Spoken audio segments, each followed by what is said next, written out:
Hello everyone, welcome or welcome back to my YouTube channel. I am Beth. Hope you all are doing well. और मेरा नाम है doctor जोशिल Mansuri और आज का जो हमारा लेक्चर है उसके अंदर हम बात करने वाले हैं अबाउट एंटियम क्रूड मेडिसिन या फिर तो एंटीमोनियम क्रूडम मेडिसिन। तो ये जो मेडिसिन है वो बहुत बहुत इंपॉर्टेंस रखती है for the acute conditions also for the chronic conditions, right. तो दोनों के अंदर ही ये बहुत इंपॉर्टेंट और बहुत अच्छे से काम कर देती है। तो ये जो मेडिसिन है वो आपके मिनरल किंगडम से बिलोंग करती है, ठीक है। और डे टू डे लाइफ में आप ऐसे बहुत सारे केसेस देखोगे जो कि एंटियम क्रूड के साथ बहुत ज्यादा सिमिलर आपको दिखेंगे, राइट। तो इसका कॉमन नेम है सल्फाइड ऑफ एंटीमोनियम और इसका जो फॉर्मूला है वो आप यहाँ पर देख सकते हो। इसमें जो Sb है उसको हम एंटीमोनियम बोलते हैं and S for the sulphur. साथ में कॉन्स्टिट्यूशन हम देख लेते हैं which is also a very important thing here for the children and the young people incline to the grow fat, right. कि भाई ऐसे पर्सन या फिर तो ऐसे बच्चे जो कि बहुत जल्दी मोटे हो जाते हैं, बहुत जल्दी फैट को ग्रो कर लेते हैं for the extreme of life, जो कि बहुत अच्छी खासी लाइफ जीते हैं, सेडेंटरी लाइफ जीते हैं, बहुत ज्यादा जो है कि उनका खाना जो है वो फैटी फूड हो सकता है या फिर तो ज्यादा एसिड्स हो सकते हैं उसके अंदर, लाइक पिकल्स वगैरह हो सकते हैं या फिर तो बेकरी फूड्स हो सकते हैं जिसके अंदर फर्मेंटेशन हुआ हो, ठीक है। तो ऐसे लोग जो ऐसे एनवायरनमेंट में रहते हैं, वैसे बच्चे या फिर तो यंग पीपल जो कि बहुत जल्दी फैट को ग्रो करते हैं, ठीक है, उनको ये ज्यादा सूट करती है। And old people with morning diarrhoea suddenly become constipated, right. कि भाई ऐसे ऐसे ओल्ड पीपल जो कि बहुत बार आते हैं ऐसी ही कंप्लेन लेकर कि मुझे पहले बहुत अच्छे से पेट साफ होता था लेकिन अभी मुझे कॉन्स्टिपेशन है, ठीक है। तो इसको हम इसी तरीके से कंसीडर करेंगे, morning diarrhoea suddenly become constipated. और alternate diarrhoea and constipation pulse जो है वो हार्ड और रैपिड रहेंगी particularly for the old people, right. आगे बढ़ेंगे, मेंटल जनरल देखेंगे। So the child is fretful. Fretful से हमारा मतलब क्या है कि जो बहुत ज्यादा इरिटेटेड होता है, ऐसा चाइल्ड जो बहुत ज्यादा इरिटेटेड है। पीविश है which is again the irritable temperament, right. Peevishness temperament के अंदर लिख सकते हो। Can not bear to be touch और लुक एट। अब ऐसे बच्चे जो छोटे बच्चे हैं जो कि जिनको अगर आप टच कर लो तो वो बहुत ज्यादा इरिटेट हो जाएंगे, एकदम से मारने लगेंगे और जो है कि अगर आपने उनके सामने देख लिया फिर भी वो इरिटेट हो जाएंगे, कहीं जाकर छुप जाएंगे, ठीक है। इस तरीके के बच्चे जो है वो एंटियम क्रूड के हो सकते हैं। सल्की, सल्की का मतलब क्या होता है हमारे पास कि जिनका मूड जो है वो बहुत खराब रहता है, राइट। कि बहुत अच्छे मूड में वो कभी नहीं रहते हैं, बहुत ज्यादा खराब मूड रहता है उनका, right. And does not wish to speak और to be spoken to. Angry at every little attention, right. ये एक बहुत इसका इंपॉर्टेंट सिम्टम है। Then great sadness with weeping. अब यहाँ पर हम बच्चों की बात, चाइल्ड की बात छोड़कर दूसरे जो यंग एडल्ट हैं उनकी भी अगर बात करें तो उनके अंदर भी बहुत ज्यादा सैडनेस है, साथ ही साथ वीपिंग भी है, ठीक है। सैडनेस तो है ही लेकिन साथ में वो रोते भी रहते हैं। Loathing of the life. Loathing का हमारा मतलब क्या है कि डिसलाइक, बिल्कुल भी उन्हें जो है लाइफ पसंद ही नहीं है, जो लाइफ अभी वो जी रहे हैं या फिर तो उनको लाइफ जीना ही पसंद नहीं है, ठीक है। Anxious and lachrymose mood which is again indicate the weeping. Lachrymose mood का मतलब ये होता है कि भाई बहुत ज्यादा पेशेंट रोता रहता है। With slightest thing effect her, right. कि छोटा से छोटा कोई भी चीज अगर आपने कोई उसको ज्यादा आवाज में बोल दिया, कोई उसे पसंद नहीं है ऐसी बात बोल दी, तब भी वो रोने लग जाएगी, राइट, सैड हो जाएगी। एब्जेक्ट, एब्जेक्ट का मतलब क्या होता है कि बहुत ये जो सारी उसकी फीलिंग्स हैं वो बहुत ज्यादा मैक्सिमम होती है, उसकी मैक्सिमम इंटेंसिटी के साथ वो होती है। Suicide bye drowning. अब पेशेंट को ऐसा लगेगा कि मुझे सुसाइड करनी है विथ ड्राउनिंग, पानी में डूबकर, right. Irresistible desire to talk in the rhymes which is also a most important symptom. Talk in the rhymes और रिपीट द वर्ड्स, राइट। अब ऐसे ऐसे लोग जो कि रिम्स में बात करते हैं, राइट, जो कि पोएम के वे के अंदर बात करते हैं, लाइक यहाँ पर इंडिया में अगर बोलेंगे तो भाई जो ज्यादातर शायरी के अंदर बातें करते हैं, ठीक है, रिपीटेड वर्ड्स के अंदर वो बातें करते हैं। ऐसे पेशेंट एंटियम क्रूड के हो सकते हैं। Sentimental mood in the moon light which is also a very much important thing. अब यहाँ पर एक बात आती है, यहाँ पर आप देखोगे भी तो पेशेंट का एमेलियोरेशन होता है इन द मून नाइट, बहुत जो फुल मून होता है, ठीक है, पूनम की जो रात होती है उसके अंदर पेशेंट को एमेलियोरेशन होता है। Specially aesthetic love, aesthetic love से हमारा क्या मतलब है, ऐसा लव जिसके अंदर बहुत ज्यादा हैप्पीनेस है, बहुत ज्यादा जॉय है, बहुत अच्छा खासा लव है, ठीक है। And bad effect of disappointment affection, अगर ऐसा अच्छा खासा किसी की लाइफ चल रही है और उसके अंदर फिर डिसअपॉइंटमेंट आ जाए या फिर तो कोई भी गलत चीज हो जाए, ठीक है, तो उसकी वजह से पेशेंट जो है वो रिम्स में बातें करने लगेगा, रिपीटेड वॉइसेस में बातें करने लगेगा, वो जो पर्सन जो है वो बहुत ज्यादा सैड हो जाएगा, रोने लगेगा, ठीक है। तो ये एक टिपिकल पिक्चर है, टिपिकल मेंटल सिम्टम है ऑफ द एंटियम क्रूड। बहुत बार एग्जाम के अंदर भी आपको माइंड जो है वो शॉर्ट नोट के अंदर पूछा जा सकता है। देन उसके बाद हम आ जाते हैं हमारे फिजिकल जनरल्स के ऊपर। So there is a sensitive to cold, also there is amelioration after taking cold, sorry aggravation after taking cold. आगे हम देखेंगे कि भाई जो हेडेक है पेशेंट को, ठीक है, वो भी आफ्टर टेकिंग कोल्ड ही होता है। Longing of the acid and pickles, ठीक है, यहाँ पर जैसे मैंने आपको स्टार्टिंग में समझाया कि ऐसे बच्चे या फिर तो ऐसे यंग एडल्ट जो कि सेडेंटरी लाइफ जीते हैं और जो कि उनका खाना जो है वो पर्टिकुलर बहुत ज्यादा इंपॉर्टेंस रखता है, राइट। तो जो इन शॉर्ट ये जो एंटियम क्रूड है, ठीक है, एंटियम क्रूड जो है उसको आप थोड़ा बहुत मतलब कि जो पिग होते हैं उनके साथ थोड़ा सा सिमिलर होते हैं, इन दोनों का जो पिक्चर होता है वो अच्छा खासा सिमिलर होता है, ठीक है, कि दोनों ही बहुत ज्यादा फैट ग्रो कर लेते हैं, दोनों ही बहुत ज्यादा खाना खाते रहते हैं और कुछ भी खाना खाते रहते हैं, ठीक है। एसिड है, पिकल्स है, बेकरी आइटम्स है जिसके अंदर फर्मेंटेशन हो रखा है, या फिर तो बहुत ज्यादा खाना खाना, ठीक है, जितना कि आपको जरूरत नहीं है उससे ज्यादा भी खाना खा लेना, which is antim crude, right. And can not bear the heat of sun, right, कि वही हीट ऑफ सन को खास करके, राइट, हीट जो है वो बहुत डिफरेंट डिफरेंट टाइप की हो सकती है, बट हीट ऑफ सन जो है वो खास करके पेशेंट बेयर नहीं कर पाता। Worse from the over exertion of the sun, अगर बहुत ज्यादा वो सन में रहा है, बहुत ज्यादा वो सन के अंडर में रहता है तो उसे जो है कि एग्रावेशन होने लगता है। Aggravation from over heating near the fire also, exhausted in the warm weather and ailments from the sun burn, right. उसके अलावा when symptoms reappear they change the locality। अब यहाँ पर एक ये चीज है कि भाई फॉर एग्जांपल अगर पेशेंट को वार्ड्स वगैरह हुए हैं, ठीक है, तो वार्ड्स अगर हुए हैं उनको हेड के अंदर तो वो ठीक हो गए या फिर तो वो सप्रेस हो गए, लेकिन उसके बाद अगर वो रीअपियर होते हैं तो वो हैंड के अंदर नहीं होंगे, वो फीट के अंदर होंगे, ठीक है। तो ये क्या है कि भाई जब सिम्टम रीअपियर होते हैं तो वो लोकालिटी चेंज कर लेते हैं, उसका लोकेशन चेंज कर लेते हैं, goes from the one side to the another side of the body. Then aversion to cold bathing, ये चीज हमने आगे भी डिस्कस करी कि भाई पेशेंट को एग्रावेशन आफ्टर टेकिंग कोल्ड है तो इसकी वजह से पेशेंट को हेडेक भी हो जाता है। Even though cold bathing was the most important thing कि भाई कोल्ड बाथिंग की वजह से भी पेशेंट को एवर्जन है और उसकी वजह से भी अच्छा खासा पेशेंट को सिम्टम्स आते हैं और एग्रावेट भी होता है। Child cries when the wash और bath with the cold water, बच्चा जो है वो ज्यादा क्राई करेगा, इवन तो अगर बच्चा यूजुअली जो बच्चे हैं वो जब भी हम नहलाते हैं उनको तो वो रोते तो हैं, ठीक है, लेकिन यहाँ पर क्या है खास करके जब आप ठंडे पानी से नहलाते हो तब वो बच्चा ज्यादा रोता है। Cold bathing causes the violent headache, right. अब बच्चा रोता क्यों है, because it causes the violent headache, causes the suppressed menses also, right, कि भाई अगर लेडी है तो उन्होंने बहुत ज्यादा कोल्ड बाथिंग, कोई रिवर के अंदर बाथिंग किया है तो उसकी वजह से उनके मेंसेस जो है वो सप्रेस हो जाएंगे। कोल्ड फ्रॉम द स्विमिंग और falling into the water, right, तो उसकी वजह से भी पेशेंट को जो है एग्रावेशन हो सकता है सिम्टम्स के अंदर, या फिर तो सिम्टम्स जो है वो आ सकते हैं।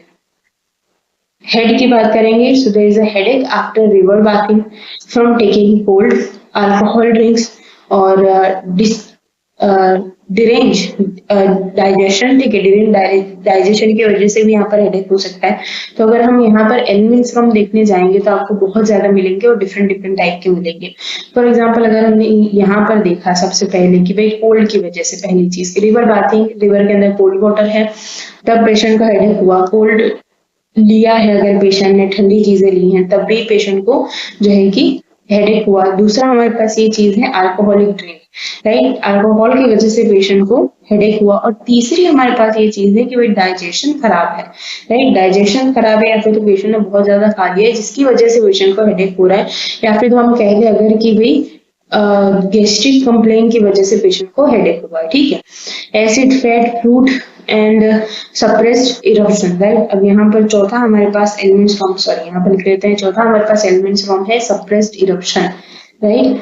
तो इन चार चीजों की वजह से पेशेंट को हेडेक हो सकता है। अगर आपके पास टिपिकल पिक्चर वाला एंटियम फ्लूइड का पेशेंट आता है और वो कहता है कि मुझे हेडेक है, तो आपको इन चार चीजों के बारे में इन्वेस्टिगेट करना चाहिए कि क्या आपको सप्रेस इरप्शन है, क्या आपने कोल्ड ज्यादा लिया है, which is most likely the acute जो कंडीशन होती है उसके अंदर हो सकता है। जीआईटी के अंदर भी जो चीजें हैं वो आपको एक्यूट कंडीशन के अंदर देखने को मिल सकती है। रेस्ट ऑफ दोनों जो है वो आपको क्रोनिक कंडीशन के अंदर देखने को मिल सकती है, ठीक है। जिसमें मैंने आपको आगे ही कहा कि एक्यूट और क्रोनिक दोनों मेडिसिन, दोनों कंडीशन के अंदर मेडिसिन हम यूज करते हैं।